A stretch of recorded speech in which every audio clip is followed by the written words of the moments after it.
Hey everybody, it is no surprise there is a huge divide in our country right now, being that the election has just finished. Half the country is extremely happy and elated, and the other half is feeling pretty down. And that's okay.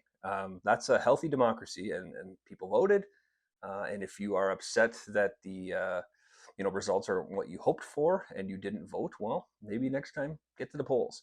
But in any event, I am happy to live in a democracy. I love this country so much.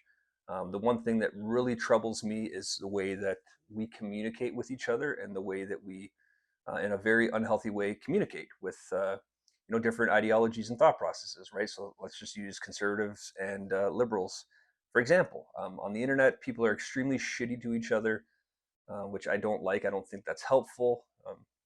And I believe healthy discussion amongst people that don't agree is like a key attributing factor to like a healthy society. So if you are here watching this video and your intent is to be a dick, um, I would suggest you just keep moving along because your comment is likely not warranted if you don't have the mentality of wanting to potentially learn something or at least hear and try to understand a different view perspective, for example. So anyways, we're here today and we're going to talk a little bit about firearms here in the country and why there's this huge divide of people that are either pro firearm or anti firearm. So in a recent video that I had posted, there's a lot of comments there, like hundreds and hundreds of comments. Um, and a lot of them are like very anti-gun, which is fine. I don't mind when people have a differentiating opinion on firearms, because I get it. Not everything is for everybody, and that's totally okay. So I think what I would like to do in this video is address some of the false perceptions about firearms and legal gun owners here in the country, um, starting with the preface that just because you may not understand something and you don't like something shouldn't give you we'll use the word right, for lack of better words, to strongly have an opinion on something that you really don't know much about. And that's no fault to yours, because again, it's just not interesting to you. So you've never taken a stance of wanting to kind of educate yourself around how it is that legal firearm owners operate here in the country. So that being said, I'm going to probably start off by reading a few comments that I found to be in ways funny, but also in ways like concerning and kind of sad that people have, kind of this pre-notion about firearms that, guns equal bad. And I understand that position for people that, again, are not in the firearm community and are enthusiasts themselves or don't hunt or sport shoot. And, I think that a lot of that plays into the media. This is what we see in the media. It's all negative about firearms, and you hear about shootings and so forth. Not as often here in Canada. And the ones that you do hear about, I'd like to point out that those are not legal gun owners that are committing these crimes. This is, criminals acquiring firearms illegally. Um, so let's kind of start there. So in any event, how I'd like to approach this for you non-firearm enthusiasts, if you want to maybe learn something, stick around. And if you want to just comment some negative, very close-minded opinion on the comment section here, I kind of prefer that you didn't, and maybe this video is just not for you, and kind of move along respectfully. So in any event, I just kind of want to give you a little bit of a comparison here to what we're seeing in this country today, present date, versus how it was, let's say, in the 1970s. So here in Canada, I believe it was the 70s, where assault weapons were prohibited, as well as machine guns and kind of military grade assault weapons have been banned in this country for 4, 5, 6 decades, um, which personally I obviously think that's a great move. I don't think that any civilian should have access to a military grade assault weapon by any means. And I think a lot of people, and maybe a lot of you watching right now, may feel that you know if something looks this way, this is an assault rifle. So I'm going to give you a little bit of a comparison here. First, I'm going to tell you exactly what an assault rifle is. So essentially, which again has been prohibited in this country since the 70s, is a firearm that looks similar to this. Again, I want to emphasize looks similar to this, and it would have a detachable magazine. Right, you see soldiers and militias that would have their you know extra ammo kind of on their body or on their person, and they are designed exactly for that, for war. Um, they would all have a 30 round capacity magazine, and they would also have select fire capability, which is in reference to, a single shot. So every time you would pull that trigger, you would have a shot, or you could have a burst, for example, which if you squeeze that trigger, 3 rounds will spit down range, or you have rapid fire or fully automatic, which again is as long as you're holding in that trigger, sorry, you are going to be throwing rounds and emptying that magazine as fast as possible. And those weapons, and again, I'm going to use the word weapon in that regard because they were designed to be weapons, and again, used by policing forces and militaries across the globe. So this is kind of the stance of sport shooters and many hunters here in Canada right now, is that there's no metrics. This has all been like kind of arbitrarily done to now classify these historic non-restricted weapons, okay, which they're not weapons, and I'll tell you exactly why they're not weapons. So example, this is a 22 caliber modern rifle. It has historically been non-restricted, and used mainly for target sports and plinking, which is again just responsibly target practice. Let's say either at a range or a personal property or so forth, as well as hunting small game. And a lot of you may not like the idea of hunting, and that's kind of a different topic. But in any event, that's effectively what they are designed for. They have detachable magazines, like this one here, which is extremely small and holds 10 rounds, 10 bullets into this firearm, and is not automatic.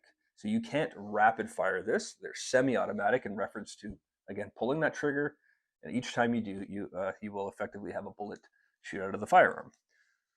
So let's talk about caliber. I just want to give you a little bit of a comparison here. So I have 3 rounds in front of me here. This little guy here is a 22 LR, which is what this firearm shoots. And as you can tell by just the sheer size of this thing, that it is not a powerful round. It is a rimfire bullet in reference to there's no center pin for firing. It is extremely small. There is not a lot of gunpowder, and effectively they're not powerful.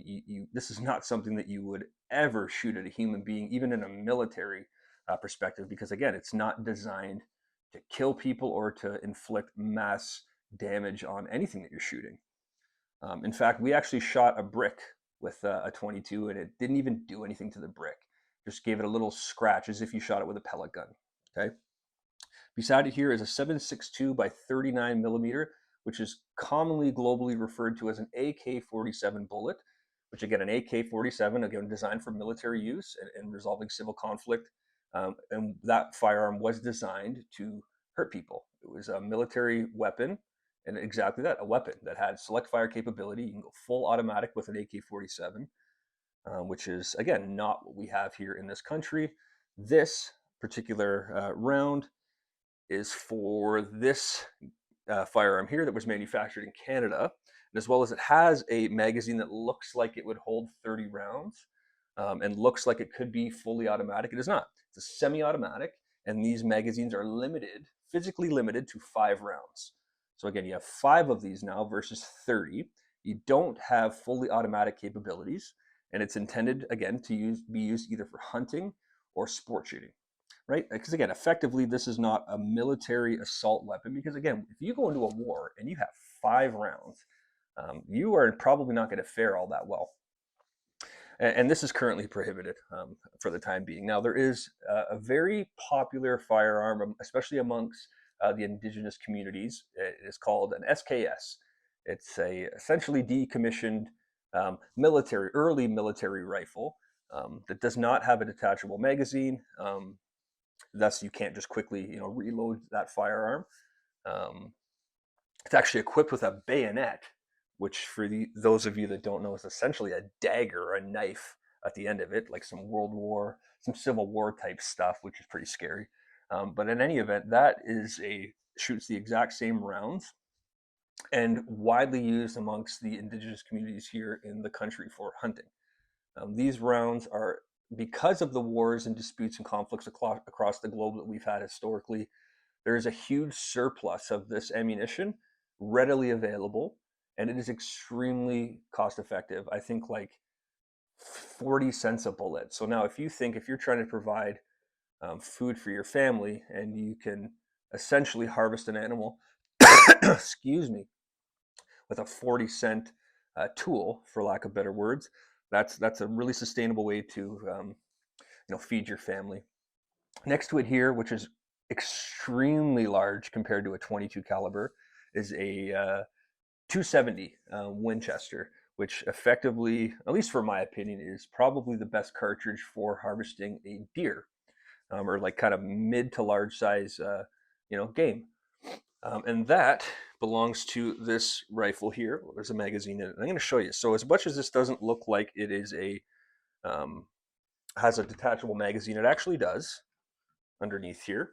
And this magazine will hold 4 rounds and clips into the bottom of the firearm. And this is a single action bolt style firearm, meaning that every time you shoot, you have to pull your bolt, insert another round, and shoot again. So there's no way of, it's not semi-automatic. Some guys can get pretty good with these bolt actions and shoot those rounds quite quickly, but in any event, that's used for hunting.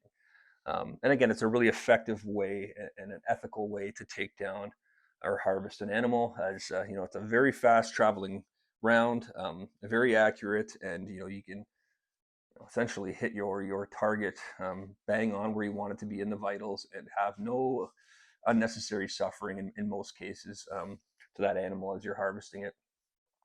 So here's something very extremely important, I think, to note, aside from getting a physical representation of exactly what this firearm, this 22 in front of me, shoots, which is essentially, I mean, again, it should be respected as a firearm, but effectively these are extremely small, light rounds. They're not designed to kill people by any means.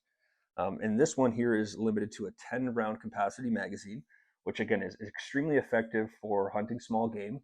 Because let's say you're trying to go after a rabbit. Rabbit's delicious and quite a sustainable protein source across the country here. Maybe you miss that first shot or first few shots. Maybe you accidentally take a bad shot and you hit that animal in a place where it's not a kill shot. So that now that animal is suffering, which no ethical hunter, my God, would ever want that on their conscience. It's an awful feeling. So in any event, you would have plenty more rounds to effectively end the suffering of an animal, as well as maybe a little pack of bunnies run out and you want to try to snag a few real quick, or ptarmigan for that matter. That's a delicious little bird and hunted a lot because again, it is a small game animal that is delicious and it's a great food source.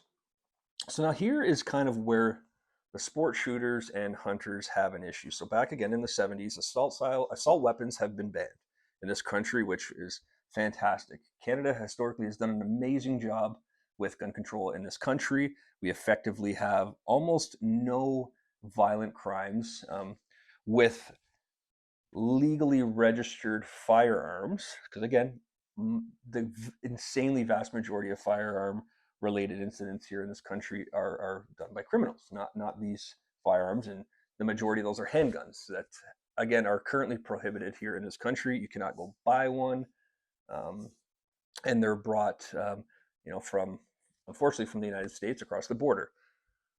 So I'm going to give you a quick example now. So this firearm currently is not prohibited. Anybody that holds a possession and acquisition license can go purchase one. And if we look at this firearm here, which again looks, essentially the same, kind of has the same stylistic approach to the manufacturing of it. It has a 10-round capacity magazine, although it looks a little larger than the one out of this firearm. Sorry, let me put this down so I can get these out to show you a comparison.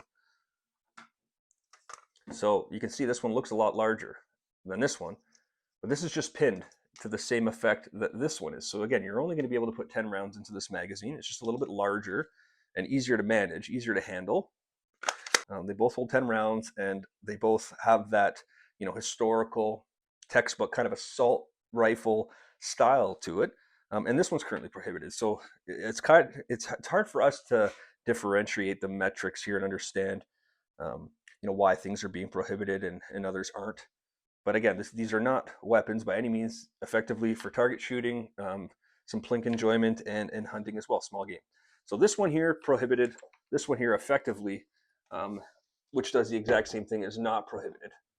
And something that also is kind of interesting to note, this is the style of this firearm is kind of based on like an M4, M16 kind of assault style, like a military grade assault rifle, which of course it's not the same thing. It's kind of think of it like those kit cars where you'd have a Ferrari that performs exponentially great, and then you would have that kit that people used to buy in like the 90s and early 2000s, turning like a little Pontiac into something that resembles in some weird way a Ferrari. So effectively not the same thing. We see a lot of comments online of again non-firearm enthusiasts and people that just don't care or don't like firearms, and they continually reference assault weapons. They keep saying you don't need, no civilian should have an assault weapon. Well, guys, realistically, there is no assault weapons here in this country accessible to civilians. Those have been prohibited, like I said, for many years. So now what's happened for us, and this is where a lot of our frustration comes into play, is that the liberal governing bodies have now adopted rather a new word.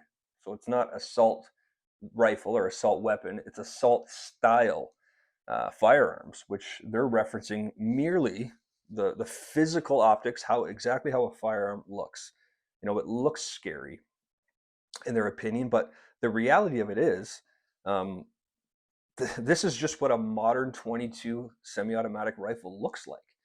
It kind of looks GI Joe-ish, I suppose, in many ways, but it's effectively not. It just appears that way. It's kind of like a tough guy putting on a tough guy attitude. Meanwhile, he's not really a combat trained expert, right? So in any event, this is kind of my point that I wanted to make here, just kind of showcasing the different firearms that are prohibited versus not at this moment, and then effectively like what these firearms theoretically could do if somebody ever intended to hurt somebody with them. And if you look at just the size of the and velocity of a round like that, and effectively you'd have 4 to 5 rounds with you. I mean, I don't know if I was like some crazy terrorist. I don't think I'd be taking these little 22s on my evil rampage. That's for sure. But I do want to read a couple of comments here that I kind of found fascinating, or at least like, yeah, fascinating is a good word, but also like offensive in a lot of ways.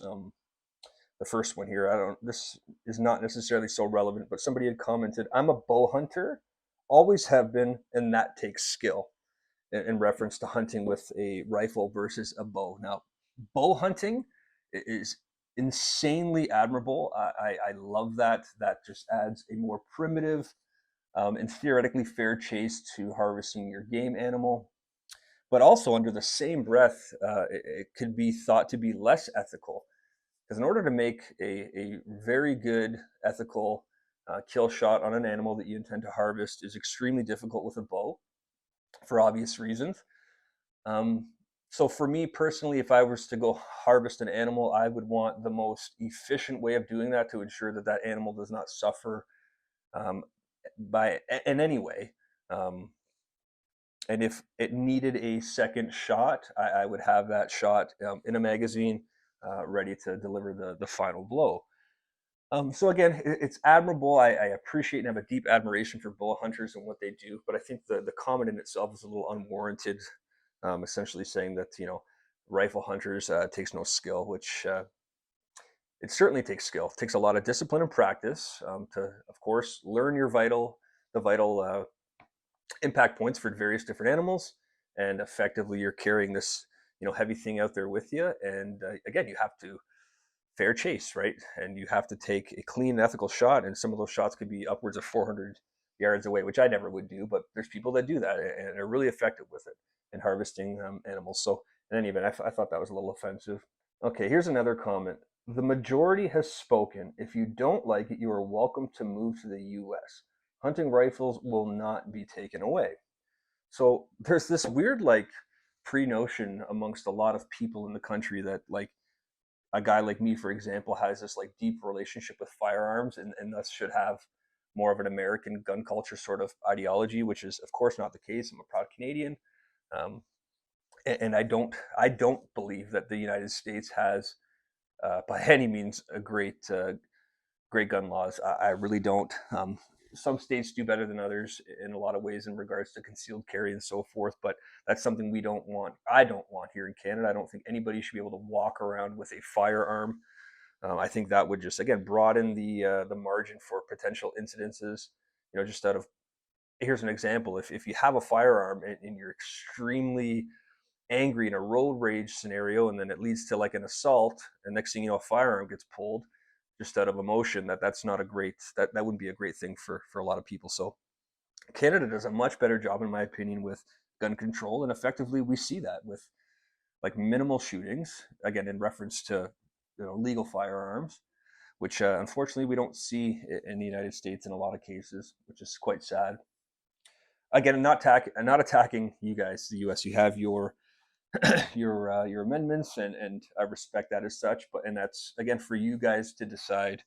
Um, in any event, we do a great job here in this country with gun control. It's worked well for 50 plus years, and again, it was just kind of arbitrarily done with this recent political party. With the most aggravating one being this past December, where effectively firearms such as this one have been just out of nowhere prohibited. And this one, for an example, this was actually a Christmas present from my wife because it was something I wanted. It was a Canadian manufactured firearm, and I thought for it to be pretty cool. And I wanted to go have some fun with it, and I got that for Christmas. But I got it a little bit early, and then yeah, I didn't even get a chance to I know I went out and shot it once, and then it was out of nowhere overnight prohibited. So it's like, well, we my wife and I, we're not rich. We spent, I think this is like $1,500, um, and a Christmas present, and then just like that, it's a very expensive piece of wall art that the future of it is still uncertain to a lot of us. We don't know what's going to happen with this buyback program and so forth. That was the initial conversation that the government would compensate, essentially force you to sell it to them, um, and I doubt that would even happen. And if it did, I doubt we'd get fair market value for it. So again, we're kind of and this is prohibited. These ones aren't. There's a couple more that I have that are also prohibited at this moment. So it's like effectively we have thousands of dollars kind of, we work hard and we pay our taxes and we're responsible and contributing members to society and so forth. And, you know, just like that for it to be essentially a useless piece of machinery at the cost of our bank accounts is kind of sad. So I think that's where a lot of our frustration comes into play. In any event, let's read another one here. I'm sure there's a few more that were kind of hard to say. Mm, yeah, this one's really offensive too. Okay, this one reads, hardly sad days. We don't need American gun culture. The less guns, the better. Hunting sucks anyways. So again, you got to take this with like a grain of salt. With people on the internet, whatever, man. This is how they want to speak to other people. But in any event, going back a few steps, we don't have an American gun culture, nor do most of us want that. It's not safe. I don't think they've done a great job with that, and I don't want to replicate that here. We're not a bunch of like gun-toting like rednecks with yeah firearms. Ooh, that's just not the reality of our culture here in Canada pertaining to firearms. It's again, we're Canadians. We're passionate. We're respectful.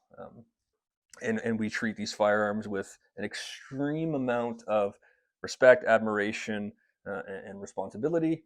It's all in ways kind of like a martial art in reference to like target sports. It's something that we're proud of when we work hard and we get really good at it, and we really enjoy doing it. It gets you outside, and it's enjoyable. There's a community in itself of like-minded people. You meet friends, and there's a nice social aspect to it as well. So the gun culture thing is kind of a shit comment to say, and that's not what we want. And to say the less guns, the better, excuse me, that's definitely open for debate. And I can see at face value why that would make sense, but that's the same logic to me, at least, as saying less swimming pools equal less drowning, which in ways would be true. But again, our issue in the country with regards to violent gun crimes is not, a guy like me or millions of you at home that hold your PAL license and you're into target sports and hunting.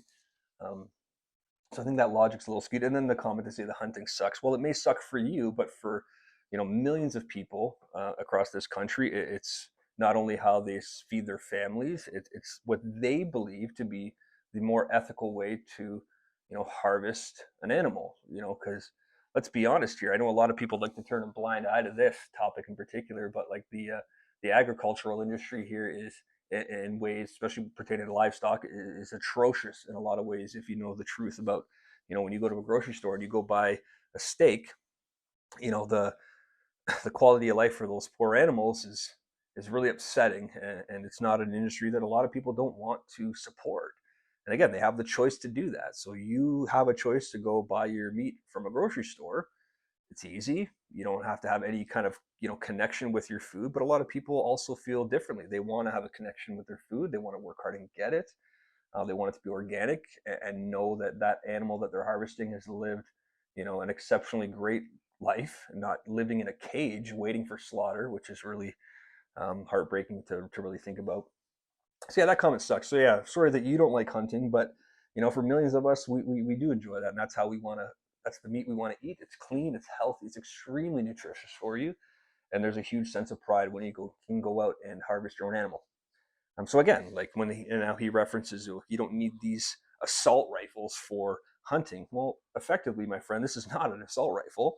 It doesn't have select fire capability. It doesn't have a 30 round capacity magazine. This is for hunting rabbits. So again, I'm not upset that people make comments like that as much as they are upsetting. It's just, I think, an educational perspective here, right? Okay, and here's another. Yeah, this is another comment right here. It says most Canadians that I know that hunt would never consider your bullshit in reference to my bullshit. Um, why you would need a machine gun to hunt game? American gun hobbyist, that's all. Which is like such a funny thing to say. So, anyways, I don't even really want to acknowledge this guy. I think it's pretty obvious that he has his position that comes from a place of lack of education for sure. And I'd argue that he doesn't know anything about hunting. He probably doesn't have any friends that hunt, or he probably wouldn't have made such a bold comment.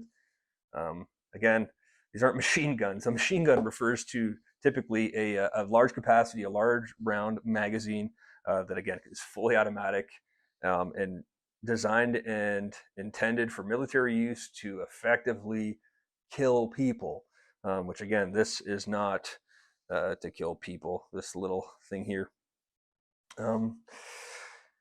Sometimes I don't know. Now, you want to shoot machine guns, join the military. You people talking about rights, learn about your own first. That's a really interesting comment to make as well, because again, we don't have machine guns here. Not really interested in joining the military, especially not for the sake of shooting some machine guns. I'm not a freaking GI Joe. And then to learn about your own rights first. So that's another thing kind of to talk about. We don't really have rights. I know a lot of Canadians are kind of like ill-informed to think that our Charter of Rights here in Canada is like a concrete document that is here similar to the amendments, the Constitution of Rights, sorry, in the United States. It's effectively not the same document. Americans have fought civil wars, and that has been concreted. Like these are our rights. We don't have that. The Canadian Charter of Rights is almost like, if you think of it like a guideline of what they hope to be able to offer Canadian citizens, but the reality of it is anything on that Charter of Rights can be breached and overreached by whatever government's in power. That's the truth. Which is also really sad. So we don't have that black and white law. Like you have the right to protect yourself, your home, your property, and to bear arms. Like that's more of an American thing to say bear arms. We don't bear arms in the country here. We are firearm owners. We don't walk around with them. Yeah, the culture's just different. We don't walk around with them on our hips. And when I go to Walmart with my wife, I don't have a pistol, concealed or unconcealed pistol, to go buy my freaking dog food. So again, it's just effectively not the same culture that we have here in Canada, and I'm very grateful for that. Oh my gosh, there's just so much. Anyways, I can't even continue to read these comments, and typically I don't. Just one so happen to pop out at me if I look at my phone, I notice one. But another thing I kind of wanted to preface here, again, kind of circling back to like just the word assault. Like anything in life, any object can be used to assault or harm anybody. Like I could hurt you with my ice fishing rod.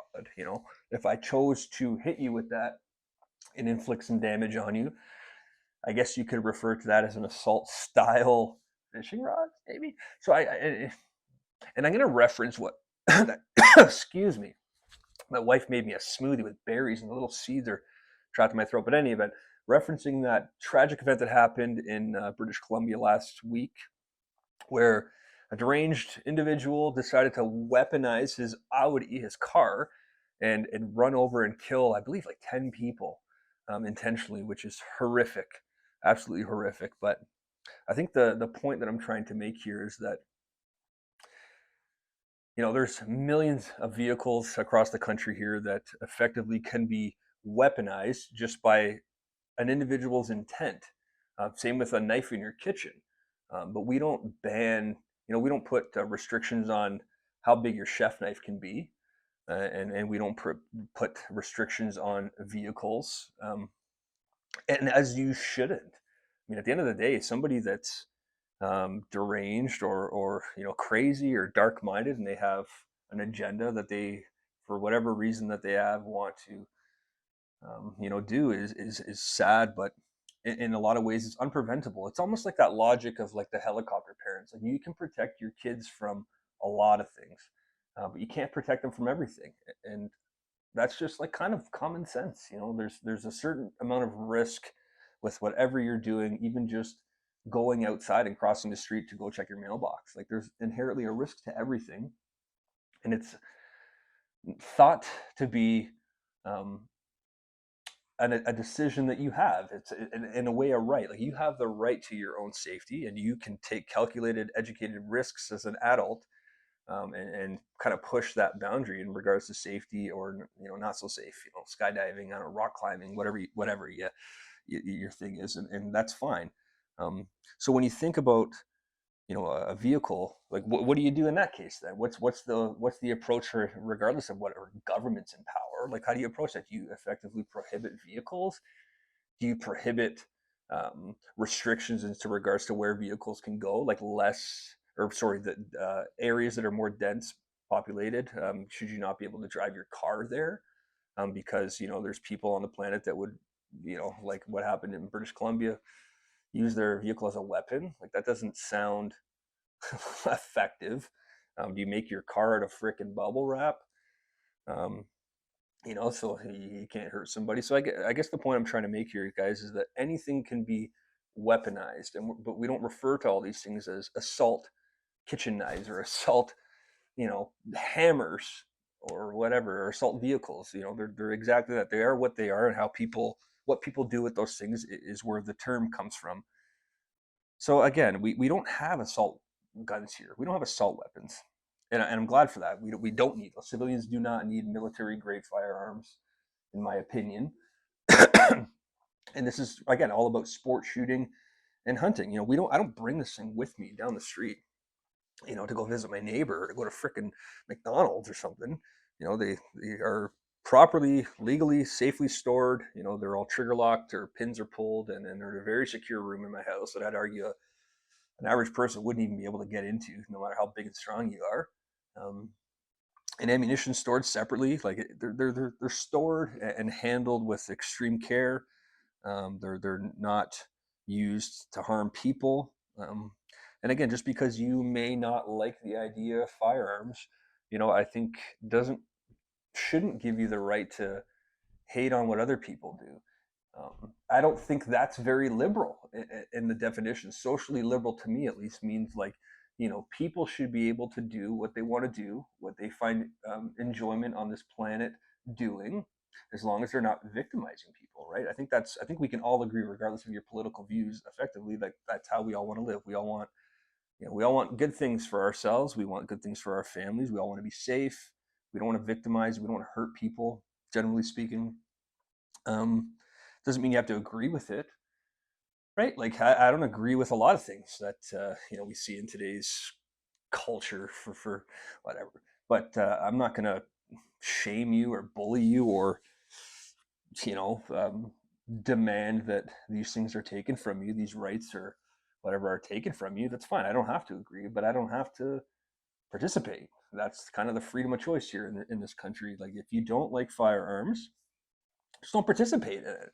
It's kind of that simple. Like unless it's affecting you personally, like Um, but it's not. I don't.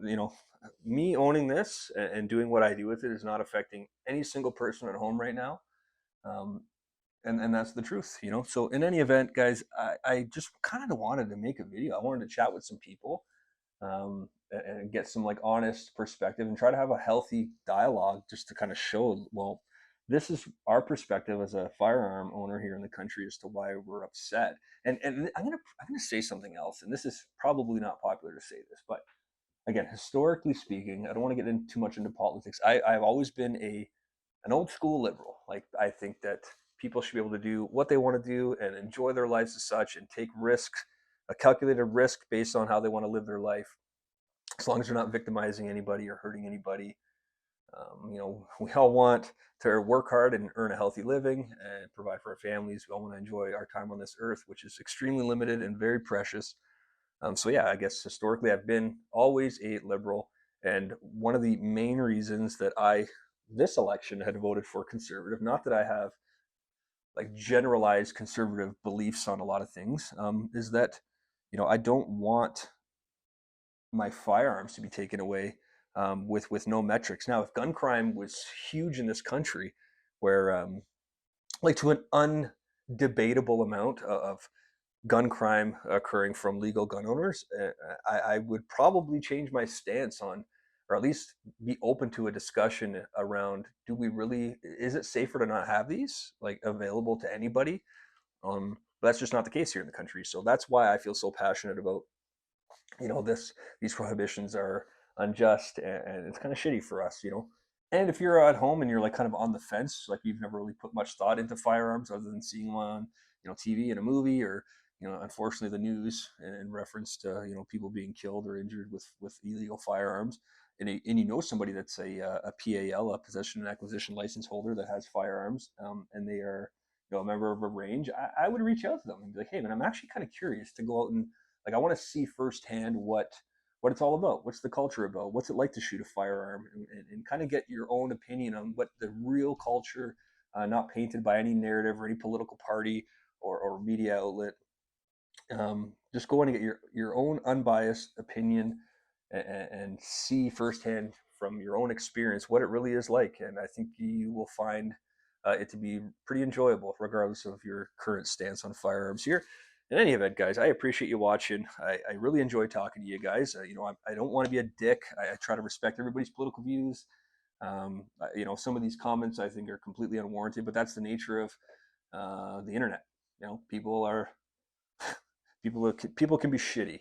Um, but yeah, anyways, I hope you've kind of at least learned something about the classifications here in the country, and as to why, at least from an honest gun owner's perspective, as to why it's a little upsetting, for us, or extremely upsetting for us, and how important it is for a lot of us to be able to have a variety of firearms for a variety of different things. And again, I think as long as gun control, even if we went back to how it was, at the end of last year, prior to the most recent prohibition, um, the most recent big prohibition that actually affected us greatly, we'd be fine. We have a great gun culture here in this country, great regulations to keep everybody safe, honest people that, again, don't hurt people. It's not what owning a firearm is all about. To like the vast majority, like, I'm confident to say like 99.99%, like just an overwhelming percentage of gun owners, so all share the same opinions and thoughts as I do. In any event, guys, appreciate you watching the video.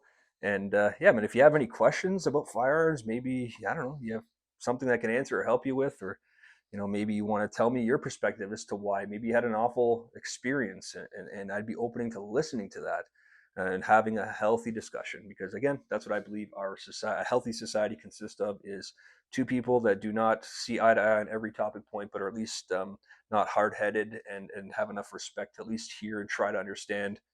It's kind of like a marriage, man. Like, you're not going to agree with your wife or your husband on everything, but you're going to at least respect each other enough to listen, and try to understand from their perspective. And I think that's a huge part of being a good, compassionate human being. Anyways, guys, hope you enjoyed the video. Maybe you didn't. If you didn't, click thumbs down, whatever. And if you did, hit me with a thumbs up. I'd appreciate it.